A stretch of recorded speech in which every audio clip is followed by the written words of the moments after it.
जय श्री कृष्णा।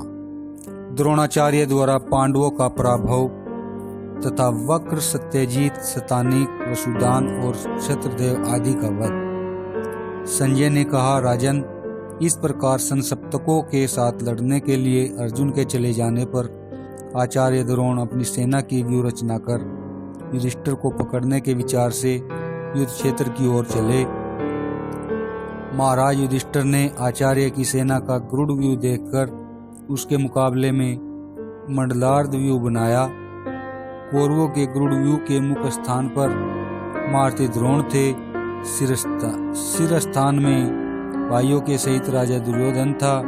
नेत्र स्थान में कर्तवर्मा और कृपाचार्य थे। ग्रीवा स्थान में भूत शर्मा, क्षेम शर्मा, कर्काक्ष तथा कलिंग, सिंगल, पूर्वदेश, सूरवीर, आभीर, दशरथ, शक, यवन, काम्बोज, हंसपत, सूरसेन, दरद, मद्र और केके आदि देशों के वीर हथियारों से लैस होकर हाथी, घोड़े, रथ और पदाति सेना के रूप में खड़े थे। दाईं ओर अक्षोहिणी सेना के सहित बुरीसरवा, शल्य, सोमदत्त और ब्राह्मिक थे। बाईं ओर अवंती नरेश विंद और अनुविंद एवं काम्बोज नरेश सुदक्षिण थे। इनके पीछे द्रोणपुत्र अश्वत्थामा डटे हुए थे। पृष्ठभाग में कलिंग, अम्बष्ट, मगध, पौंड्र, मद्र, गंधार, शकुन, पूर्वदेश, पर्वतीय प्रदेश और पसाती आदि देशों के वीर थे। पूंछ की जगह अपने पुत्र तथा जाति और कुटुंब के लोगों के सहित भिन्न भिन्न देशों की सेना लिए कर्ण खड़ा था तथा हृदय स्थान में जयद्रथ, संपाति, ऋषभ, जय, भूमिंजय, वृषकरात और निषदराज बहुत बड़ी सेना के साथ खड़े थे। इस प्रकार पदाति, अश्वारोही, गजारोही और रथी सेना से आचार्य द्रोण का बनाया हुआ वह गरुड़ व्यूह वायु के झकोरों से उछलते हुए समुद्र के समान जान पड़ता था। इसके मध्य भाग में हाथी पर चढ़े हुए महाराज भगदत्त बाल सूर्य के समान सुशोभित हो रहे थे। इस अजय और अतिमानुष व्यूह को देखकर राजा युधिष्ठिर ने धृष्टद्युम्न से कहा, वीर, आज तुम ऐसा प्रयत्न करो जिससे मैं द्रोणाचार्य के हाथ में न पड़ूं। धृष्टद्युम्न ने कहा, महाराज, द्रोणाचार्य कितना ही प्रयत्न करे वे आपको अपने काबू में नहीं कर सकेंगे। आज उन्हें और उनके अनुयायियों को मैं रोकूंगा। मेरे जीवित रहते आप किसी प्रकार की चिंता न करें। द्रोणाचार्य संग्राम में मुझे किसी प्रकार नहीं जीत सकते। ऐसा कहकर महाबली धृष्टद्युम्न बाणों की वर्षा करता हुआ स्वयं ही द्रोणाचार्य के मुकाबले में आ गया। यह अपशकुन देखकर आचार्य कुछ खिन्न हो गए। तब आपके पुत्र दुर्मुख ने धृष्टद्युम्न को रोका। बस दोनों वीरों में बड़ा भयंकर युद्ध होने लगा। जिस समय ये दोनों युद्ध में संलग्न थे, द्रोणाचार्य ने अपने बाणों से युधिष्ठिर की सेना को अनेक प्रकार से छिन्न भिन्न कर दिया। इससे कहीं कहीं से पांडवों का व्यूह टूट गया। अब वे युद्ध पागलों के समान मर्यादाहीन हो गया। उस समय आपस में अपने प्राय का भी पता नहीं लगता था। इस प्रकार सब जब बड़ा ही घमासान और भयंकर युद्ध चल रहा था, आचार्य ने सब वीरों को चक्कर में डालकर युधिष्ठिर पर आक्रमण किया। राजा युधिष्ठिर आचार्य को अपने समीप पहुंचा देखकर निर्भयता से बाण बरसाते हुए उनका सामना करने लगे। इसी समय महाबली सत्यजीत उन्हें बचाने के लिए आचार्य की ओर बढ़ा। उसने अपना अस्त्र कौशल दिखाते हुए एक तीखी नोक वाले बाण से आचार्य को घायल कर दिया। फिर 5 बाण मारकर उनके सारथी को मूर्छित किया। 10 बाणों से घोड़ों को घायल कर डाला। 10-10 बाणों से दोनों पार्श्व रक्षकों को बीन दिया और अंत में उनकी ध्वजा भी काट डाली। तब द्रोण ने इस मर्मभेदी बाणों से सत्यजीत को घायल करके उसके धनुष बाण भी काट डाले। सत्यजीत ने तुरंत ही दूसरा धनुष लेकर आचार्य पर 30 बाणों से वार किया। इस प्रकार द्रोण को सत्यजीत के काबू में पड़ा देख पांचाल देशीय वर्क ने भी उन पर 100 बाणों की चोट की। यह देखकर पांडव लोग हर्षनाद करने लगे। इसी समय वर्क ने अत्यंत क्रोध में भरकर द्रोण की छाती में 60 बाण मारे। तब आचार्य ने सत्यजीत और वर्क के धनुषों को काटकर केवल 6 बाणों से वर्क को उसके सारथी और घोड़ों के सहित मार डाला। इस पर सत्यजीत ने दूसरा धनुष लेकर द्रोणाचार्य को उनके सारथी और घोड़ों के सहित घायल कर दिया तथा उनकी ध्वजा भी काट डाली। जब सत्यजीत के हाथ से आचार्य बहुत पीड़ित होने लगे तो उन्हें सहन न हुआ और उन्होंने उसे मारने के लिए बाणों की झड़ी लगा दी। उन्होंने उसके घोड़े, ध्वजा, धनुष, मोट, सारथी और दोनों पार्श्व रक्षकों पर हजारों बाण छोड़े, किंतु सत्यजीत बार बार धनुष काट जाने पर भी आचार्य के सामने डटा ही रहा। युद्ध भूमि में उसका ऐसा उत्साह देखकर आचार्य ने एक अर्धचंद्राकार बाण से उसका सिर उड़ा दिया। उस पांचाल महारथी के मारे जाने पर धर्मराज द्रोणाचार्य के भय से अपने घोड़ों को बहुत तेजी से हंकवाकर युद्ध के मैदान से भाग गए। अब आचार्य के सामने मत्स्य राज विराट का छोटा भाई शतानीक आया। वह 6 तीखे बाणों से सारथी और घोड़ों के सहित द्रोण को बींधकर बड़ी गर्जना करने लगा। फिर उसने उन पर और भी सैकड़ों बाण छोड़े। तब उसे बहुत गरजते देख आचार्य ने बड़ी फुर्ती से शुद्ध बाण मारकर उसका कुंडल मंडित कर मस्तक काट डाला। यह देखकर मत्स्य देश के सब वीर भागने लगे। इस प्रकार मत्स्य वीरों को जीतकर द्रोणाचार्य ने चेदी, कुरुष, केकय, पांचाल, संजय और पांडव वीरों को भी बार बार परास्त किया। आग जैसे जंगल को जला डालती है, उसी प्रकार क्रोध में भरे हुए आचार्य को सेनाओं का विध्वंस करते देखकर सब संजय वीर कांप उठे। जब युधिष्ठिर आदि ने देखा कि आचार्य हमारी सेनाओं को भस्म किए डालते हैं तो वे उन चारों ओर से टूट पड़े।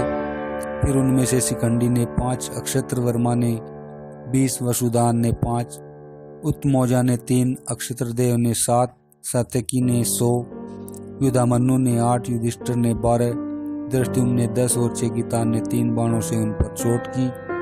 तब द्रोण ने सबसे पहले दृढ़सेन को धराशायी किया, फिर 9 बाणों से राजा क्षेम को घायल किया। इससे वह मरकर रथ से नीचे गिर गया। इसके पश्चात उन्होंने 12 बाणों से शिखंडी को और 20 से उत्तमौजा को घायल किया तथा एक भल बाण से वसुदान को यमराज के घर भेज दिया। फिर 80 बाणों से अक्षत्र वर्मा पर और 26 से सुदक्षिणा पर वार किया तथा एक भल से अक्षत्रदेव को रथ से नीचे गिरा दिया। तदंतर 64 बाणों से युधामन्यु को और 30 से सात्यकी को बींधकर वे फुर्ती से धर्मराज युधिष्ठिर के सामने आ गए। यह देखकर युधिष्ठिर अपने घोड़ों को तेजी से हंकवाकर युद्ध क्षेत्र से ही भाग गए। अब आचार्य के सामने एक पांचाल राजकुमार आकर डट गया। आचार्य ने फौरन ही उसका धनुष काट दिया और सारथी और घोड़ों के सहित उसका भी काम तमाम कर दिया।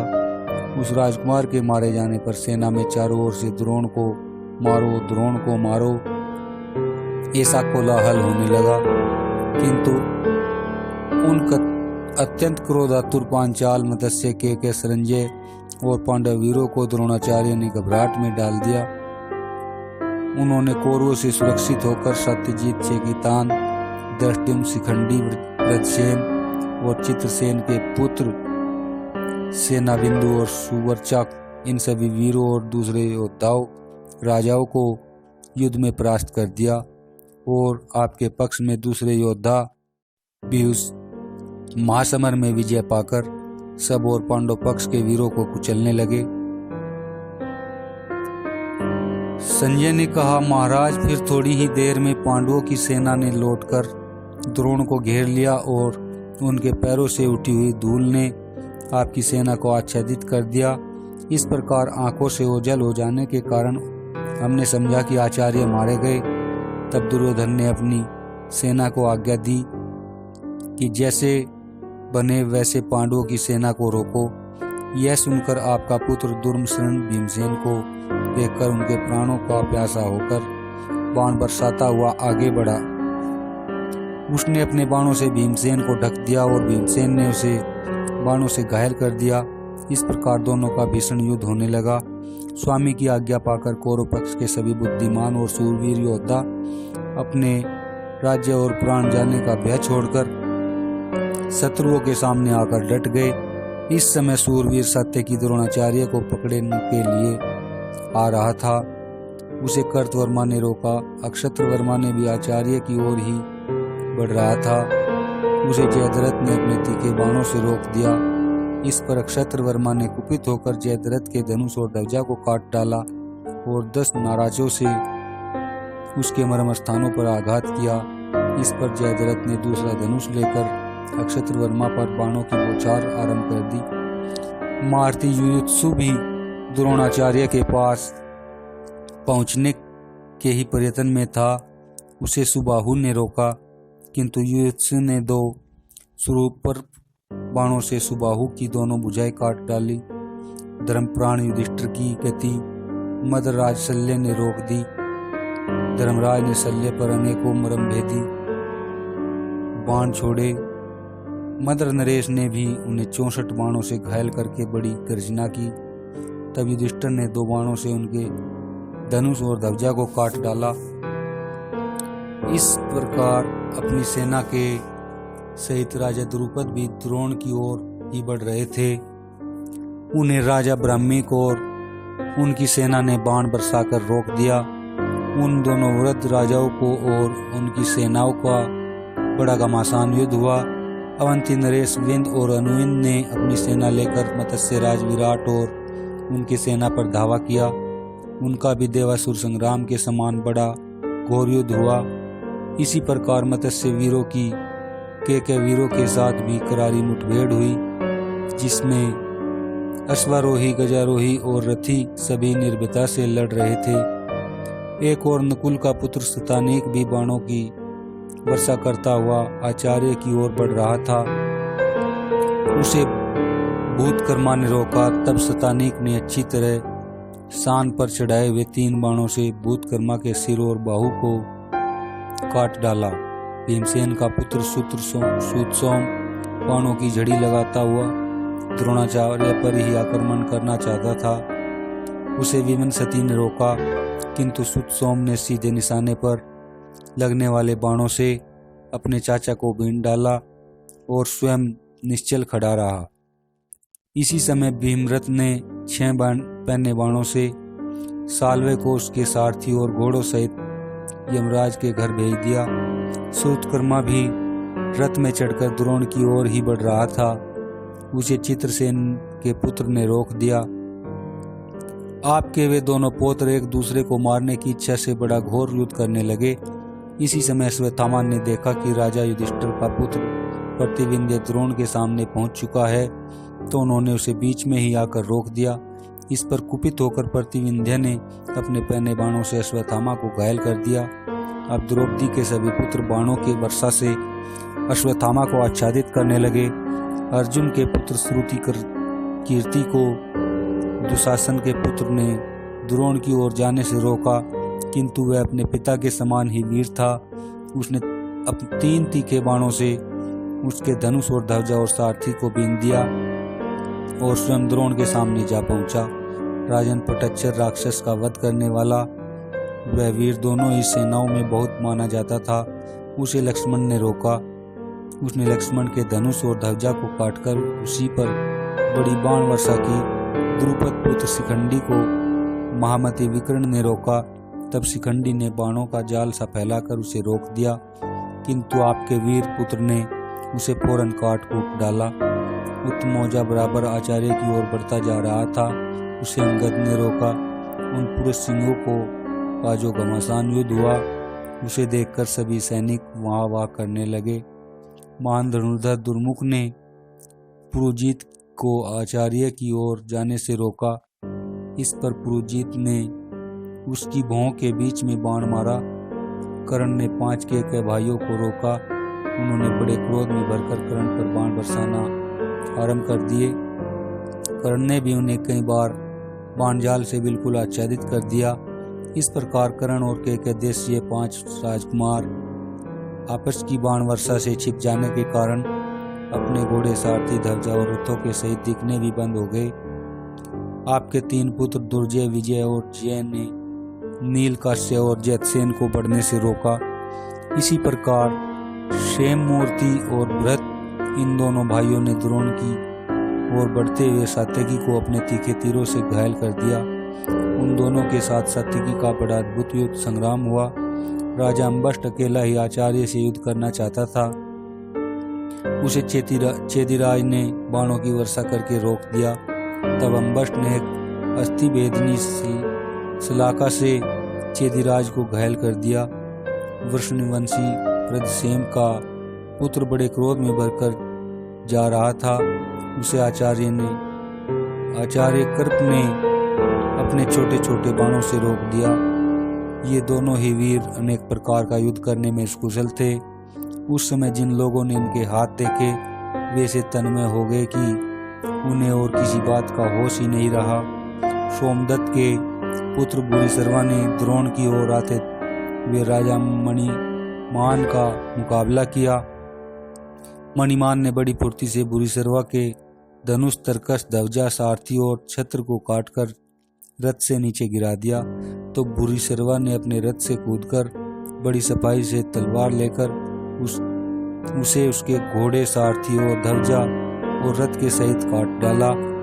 फिर वह अपने रथ पर सवार हो गया और दूसरा रथ धनुष लेकर स्वयं ही घोड़ों को हाँकता हुआ पांडवों की सेना को कुचलने लगा। इसी तरह दुर्जय वीर पांडवों को आते देखकर उसे महाबली वृषसेन ने अपनी बाणों की बौछार से रोक दिया। इसी समय द्रोणाचार्य पर धावा करने के विचार से घटोत्कच, गदा, परिघ, तलवार, पटिस, लोदंड, पत्थर, लाठी, भुसुंडी, परास, तोमर, बाण, मूसल, मुदगर, चक्र, बिंदी, पाल, फरसा, धूल, वायु, अग्नि, जल, भस्म, बेले, तृण और वृक्ष आदि से सारी सेना को घायल कर नष्ट करता हुआ इधर उधर भागता आगे आया। उस पर राक्षस राज अलम्बुस ने तरह तरह के हथियारों से वार किया। उन राक्षस वीरों का बड़ा घोर युद्ध होने लगा। इसी प्रकार आपकी ओर पांडवों की सेना के रथी, गजारोही, अश्वारोही और पदाति सैनिकों की सैकड़ों चोटें बंध गई। इस समय द्रोण को मरने से बचाने के लिए जैसा युद्ध हुआ वैसा इससे पहले न तो देखा था और न सुना ही था। राजन वहां जहां तहां अनेकों युद्ध हो रहे थे, उसमें कोई घोर था, कोई भयानक था और कोई बड़ा विचित्र था। बोलो जय श्री कृष्णा।